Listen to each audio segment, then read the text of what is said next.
दोस्तों नमस्कार। इन दिनों देशभक्ति के नाम पर बहुत कुछ किया जा रहा है, समाज में हो, देश में हो या फिल्मों में।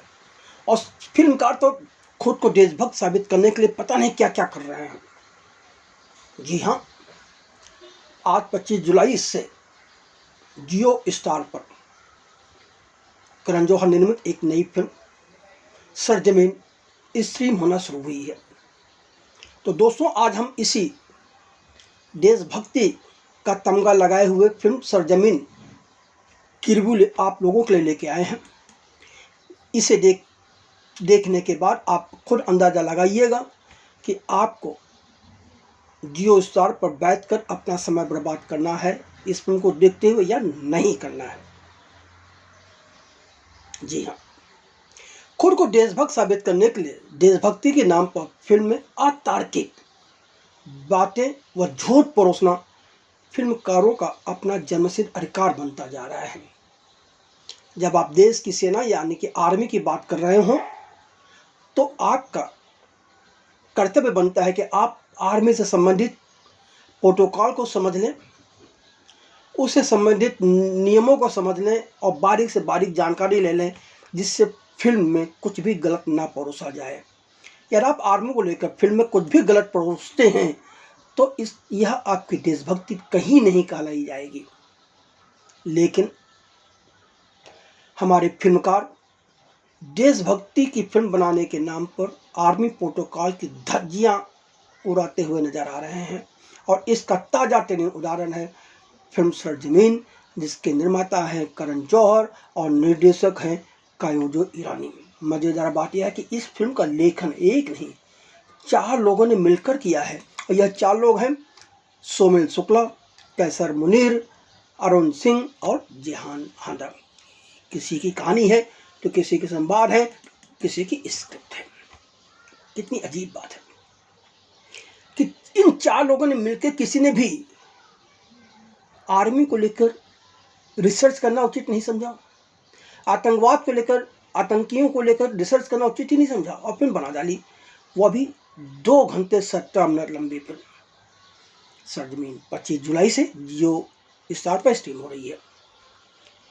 फिर सरजमीन में आतंकवाद से लड़ाई के साथ विकलांगता को भी कहानी के केंद्र में रखा गया है।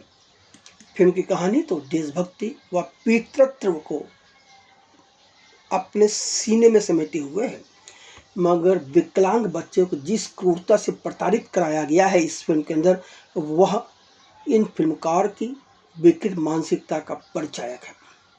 और यही बात इस फिल्म की सबसे बड़ी कमजोर कड़ी भी है।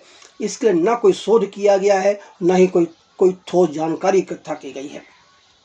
देशभक्ति को छूटी लेकिन देशभक्त फौजी के उस दर्द का चित्रण करती फिल्म, जिसमें उसे अपनी सरजमीन और अपने बेटे में से किसी एक को चुनना है, यह कंसेप्ट के स्तर पर बहुत खूबसूरत है। कागज पर यह बहुत अच्छा लगा होगा, लेकिन लेखकों और निर्देशकों के अधकचरे ज्ञान ने इस पूरी फिल्म को तबाह कर दिया। अब मज़ेदार बात यह है कि इस फिल्म को अपने अभिनय से संवारने वाले कलाकारों पृथ्वीराज सुकुमारन, काजोल, बोमन ईरानी, इब्राहिम अली खान, रोहित खान, अथर सिद्दीकी, जितेंद्र जोशी, मिहिर आहूजा, किसी शंकर कितना संभालेंगे। जब फिल्म की पटकथा में, कहानी में दम न हो तो कलाकार क्या कर लेगा।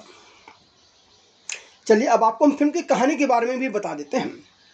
फिल्म की कहानी कश्मीर में आतंकवाद की पृष्ठभूमि में आधारित है, जहां कर्नल विजय मेनन यानी कि अभिनेता पृथ्वीराज सुकुमारन, उनकी पत्नी मेहर यानी कि काजोल और बेटा हरमन यानी कि इब्राहिम अली खान है।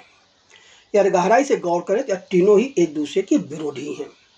मेहर हमेशा अपने बेटे हरमन के साथ है, ऐसा हमें लगता है, जबकि कर्नल विजय अपने बेटे हरमन को पसंद नहीं करते क्योंकि वह विकलांग है। डरपोक व कमजोर होने के साथ ही वह हकलाता है। मेहर एक ऐसी माँ है जो अपने पति के सिद्धांतों से ज़्यादा अपने बेटे की खामोशी को तवज्जो देती है, जबकि कर्नल विजय अपने पिता की कठोरता के ही चलते आर्मी में कर्नल बन पाए हैं। तो वह भी चाहते हैं कि उनका बेटा हरमन भी देश में की सेवा करे और आर्मी का हिस्सा बने। कर्नल विजय को अपने देश के लिए से बहुत प्यार है। वह कहते हैं कि उनके लिए सरजमीन पहले है, बेटा बाद में। कश्मीर में 2006 के पहले आतंकी गतिविधियां बहुत ज़्यादा हो रही थी, पर 2006 के बाद कश्मीर में आतंकवादी मोहसिन की हरकतें कम हो गई थी। पर कुछ वर्षों की खामोशी के बाद अचानक मोहसिन की हरकतें जब तेज हुई, तब कर्नल विजय मेनन अपने सहयोगी अहमद यानी कि अभिनेता जितेंद्र जोशी व टीम के अन्य सदस्यों के साथ आतंकवादियों पर नकेल कसने की कार्रवाई शुरू करते हैं और 2 आतंकियों आबिल और काबिल को गिरफ्तार कर लेते हैं। काबिल को छुड़ाने के लिए आतंकवादी संगठन हरमन का अपहरण कर लेते हैं। मेहर की जिद के आगे झुककर कर्नल विजय बेटे के बदले इन आतंकियों को छोड़ने को तैयार हो जाता है और इन आतंकियों को ले आकर आतंकियों को सौंप कर अपने बेटे को वापस लाने के लिए चलता है। लेकिन ऐन वक्त पर देश के प्रति उसका कर्तव्य जाग जाता है और वह हरमन को अपने साथ नहीं ला पाते। तब हरमन खुद को अवांछित और क्रोधित महसूस करते हुए उसी दुनिया का हिस्सा बन जाता है जिसके खिलाफ उसके पिता लड़ रहे हैं।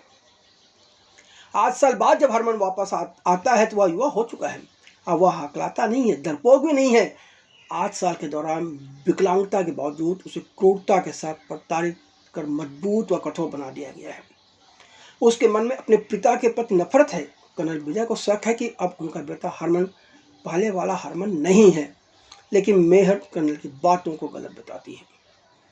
कई घटनाक्रम तेजी से बदलते हैं और एक दिन वह आता है जब पिता पुत्र यानी कि कर्नल विजय व हरमन एक दूसरे के सामने बंदूक तान कर खड़े मिलते हैं। अब सवाल यह है कि आखिर जीत किसकी होगी? क्या गोलियां चलेंगी? कौन किस पर गोली चलाएगा या नहीं चलेंगी?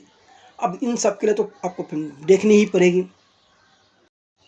कहानी के स्तर पर आपको फिल्म सरजमीन बहुत ही रोचक लग रही होगी और आप चाहते होंगे कि इस फिल्म को देखा जाए।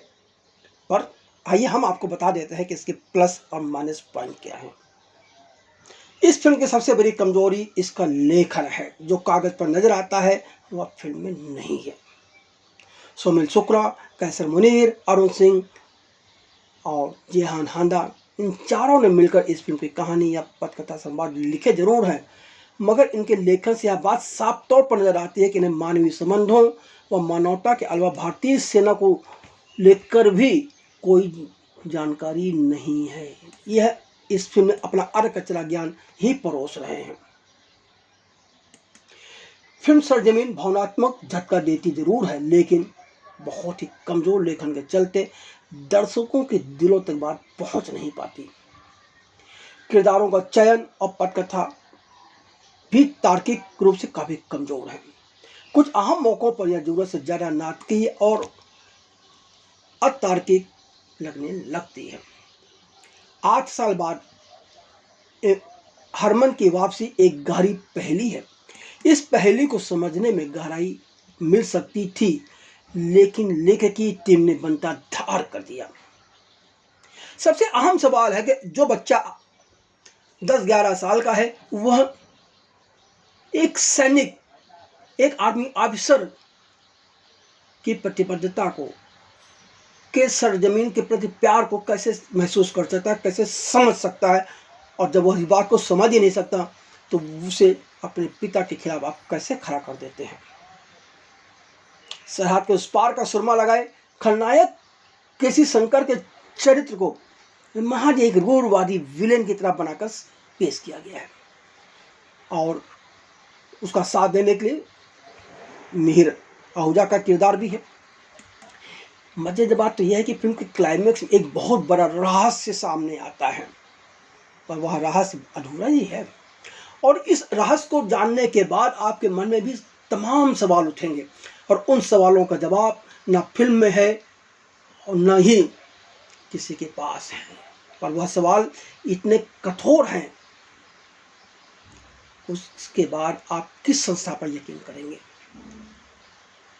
तमाम दृश्य ऐसे हैं जिन्हें देखते हुए दर्शक स्वयं को थका हुआ महसूस करता है और सोचता है कि सेना में ऐसे थोड़े ही होता है।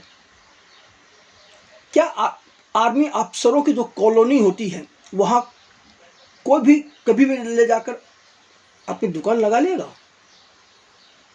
क्या ऐसा होता है निजी जीवन में? आपने कभी देखा है? आर्मी की प्रोटोकॉल की जमकर धज्जियां उड़ाई गई हैं। जैसे कि कर्नल विजय मेनन ने 2 आतंकियों को पकड़ लिया है और अब मजबूरन अपने बेटे को छुड़ाने के लिए उन्हें छोड़ने का फैसला भी ले लेता है। क्या हमारी भारतीय सेना में, किसी भी देश की सेना में, एक कर्नल को इतनी छूट है कि वह यह सारे निर्णय खुद ले ले बिना किसी से पूछताछ या सलाह किए? उसी दौरान एक आतंकी फरार हो जाता है।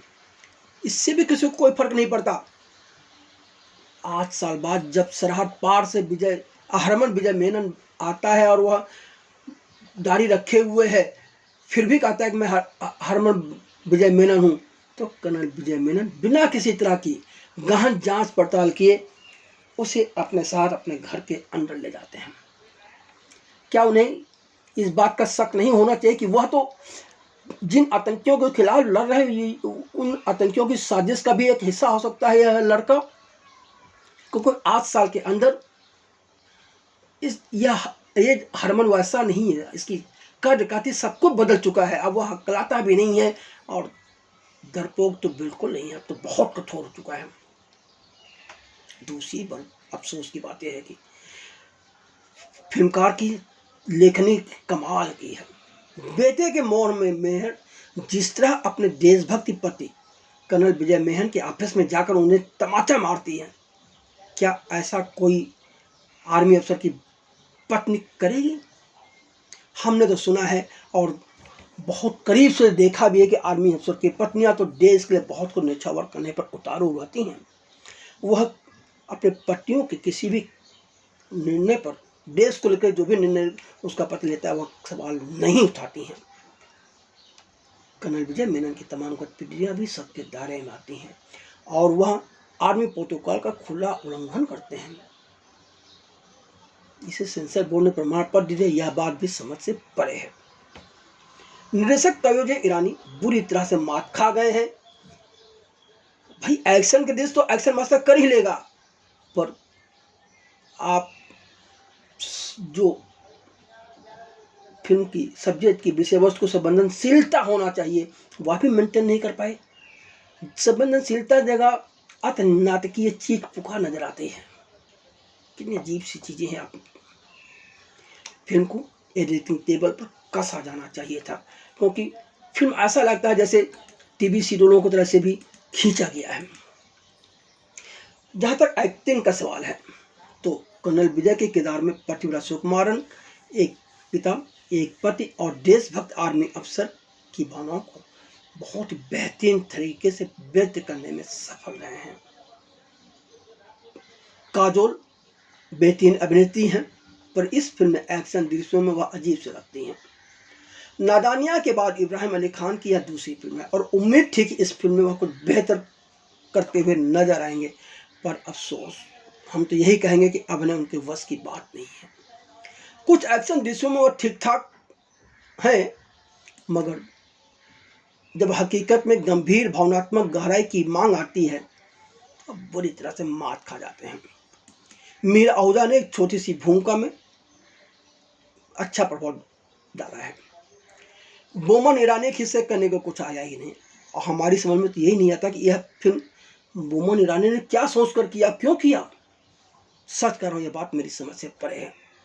अहमद के किरदार में जितेंद्र जोशी का अभिनय तो ठीक ठाक है, पर उनके किरदार को भी ठीक से लिखा नहीं गया है, जबकि जितेंद्र जोशी में बहुत काबिलियत है और यह उनके किरदार को ठीक से लिखा जाता तो यह फिल्म के लिए भी बेहतर होता। पर यहाँ तो अर कचरा ज्ञान ही रहा है लेखकों का भी और निर्देशक का भी।